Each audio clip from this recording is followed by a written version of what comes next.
Здравствуйте, ребята! Тема сегодняшнего урока – затухающие колебания, ну и вынужденные колебания. Но начнем мы с вами не с этого. Начнем мы с вами немножко с другого, а точнее с закона сохранения энергии. Это очень важно для изучения колебаний. Напомню, что энергия никуда не исчезает, она может только превращаться из одного вида в другой. Давайте рассмотрим, как у нас изменяется, как у нас превращается энергия при колебательных движениях. Ну, скажем, возьмем все тот же пружинный маятник. Отклонили мы грузик на какое-то расстояние. Соответственно, что? Грузик сразу запасается потенциальной энергией. Потенциальная энергия в этом случае будет равняться чему? Kx максимальное в квадрате, деленное на 2. Как только мы отпускаем грузик, да, потенциально начнет уменьшаться, кинетическая должна расти. Ну и, соответственно, можно будет для этого случая записать то, что в данном случае, что полная энергия этого маятника, да, ну мы считаем условия идеальные, допустим, трение стремится к нулю, да, она будет равняться сумме потенциальной энергии и кинетической энергии. То есть получается, что это будет kx в квадрате, деленное на 2, плюс mv в квадрате, деленное на 2, где x это уже будет смещение к тому моменту, когда мы начали наблюдать вот за этой ситуацией. Ну и, соответственно, что?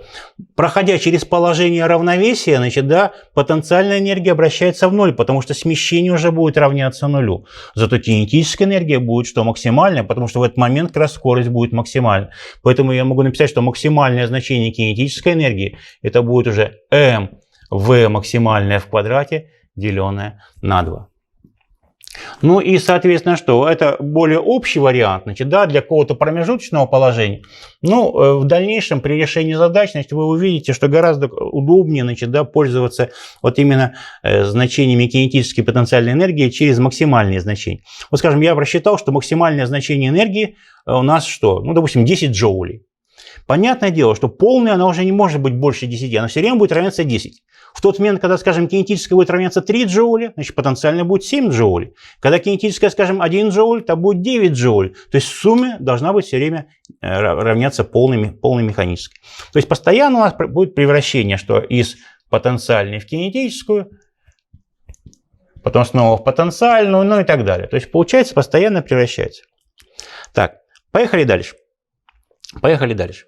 Ну, а как же, что же происходит, когда есть трение? Ну, трение практически есть всегда. Значит, да, только идеальные, идеализированные системы у нас без трения. Допустим, трение все-таки есть в системе. Ну, любой из нас знает, что как долго там не двигался бы этот маятник, в конце концов он остановится из-за трения, да? Из-за трения сопротивления воздуха, из-за трения там, ну, не знаю, там где-то в пружинке, там, да, в нити, если это математический маятник. Как тут получается? Колебания уже будут не гармонические, они будут затухающие.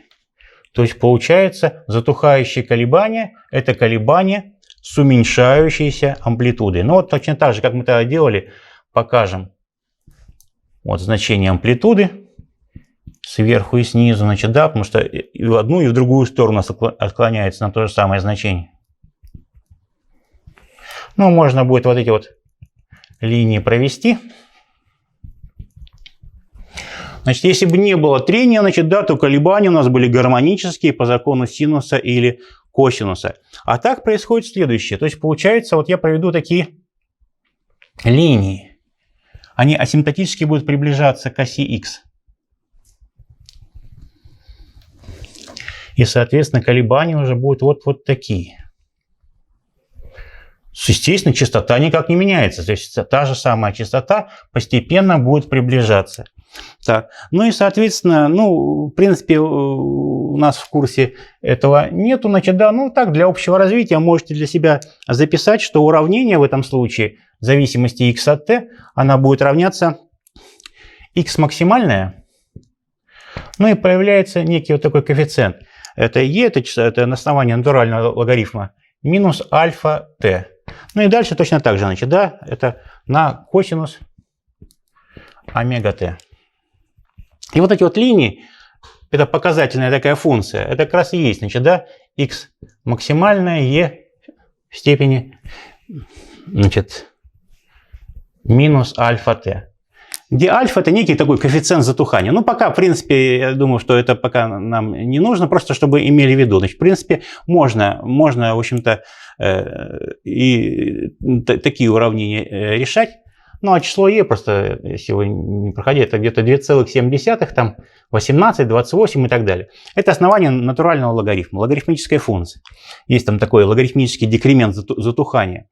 Ну, это уже в университете вы это будете разбирать, значит, в школьном курсе этого нету. Так. Ну и коэффициент затухания, вот этот альфа, он имеет единицу измерения такую же, как и частота. Так. Но для того, чтобы колебания не затухали, значит, если мы хотим, значит, чтобы амплитуда сохранялась, значит, да, мы должны что, действовать какой-то силой. Поэтому что мы на первом же занятии про колебания говорили, что вынужденные колебания – это колебания, которые происходят под действием внешней какой-то периодически действующей силы. И, соответственно, вот те потери на трение, которые расходуются, значит, да, они восполняются от внешней силы. Ну, скажем, как я уже говорил, вот, скажем, качели, да, отец, скажем, выгуливает свою дочку, значит, посадил на качели, значит, да, и, соответственно, раскачивает. И, соответственно, постоянно подталкивает.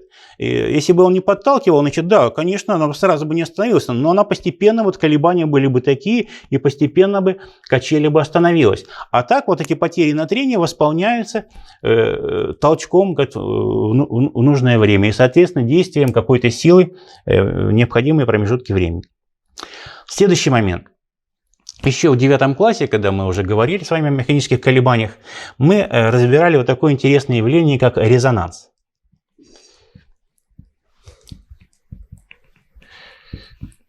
Ну, я уже не стал название темы-то впихивать, значит, да, потому что она и так у нас слишком длинная оказалась. Так вот, что же такое резонанс? Очень интересное, важное. Она бывает вредным, бывает полезным явлением. Ну, старый такой традиционный пример, значит, как говорится, пример такой с бородой.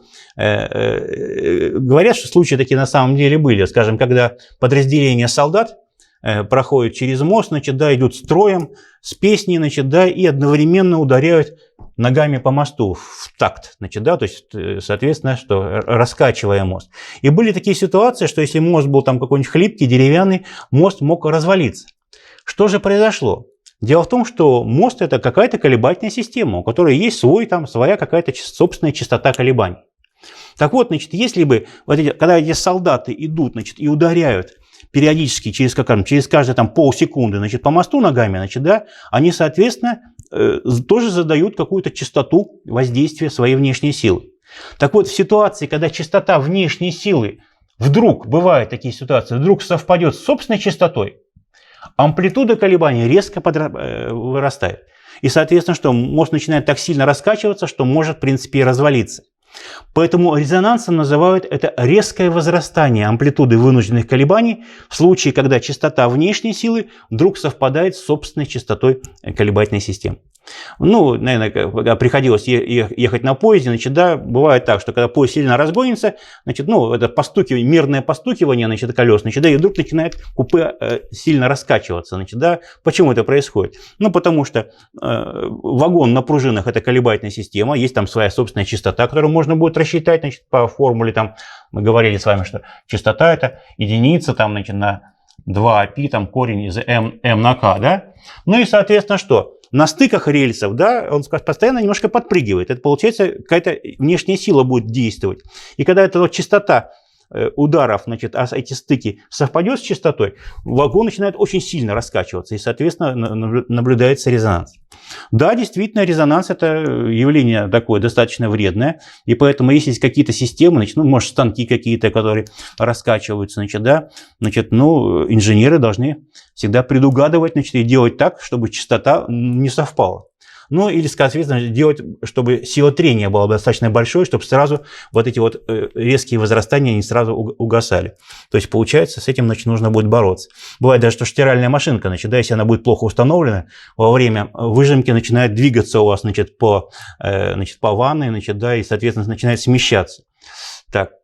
Ну, бывает, что резонанс и полезный. Вот, скажем, акустический резонанс, значит, да, когда, соответственно, вот, скажем, музыкальные инструменты, скрипка, значит, домбра и так далее. То есть получается, что когда связанная, ну, мы вызываем музыкальные какие-то звуки, значит, да, сама вот эта камера, ее называют резонатор, значит, да, вот у дамбры, допустим, у скрипки, она должна быть настроена в резонанс. И тогда звук получается более сочный, более интересный. То есть, или, скажем, какой-то концертный зал, когда певец там свои арии выдает, значит, да, соответственно, при отражении звук получается более насыщенный, более интересный. А в зале наоборот, значит, да, эти звуки должны что? Чтобы они не отражались от стен, они должны гаситься, значит, да, там поэтому специально волочное покрытие и так далее. То есть резонанс, он в принципе бывает вредный, бывает полезный. Когда вредный, с ним борются, когда полезный, его стараются, значит, как-то поддерживать, чтобы, ну, звуки, по крайней мере, акустический резонанс был, ну, звуки были более интересны. Итак, ребята, подводим итоги. Сегодня мы с вами поговорили о превращениях энергии при колебательном движении. Значит, потом мы поговорили с вами о затухающих колебаниях.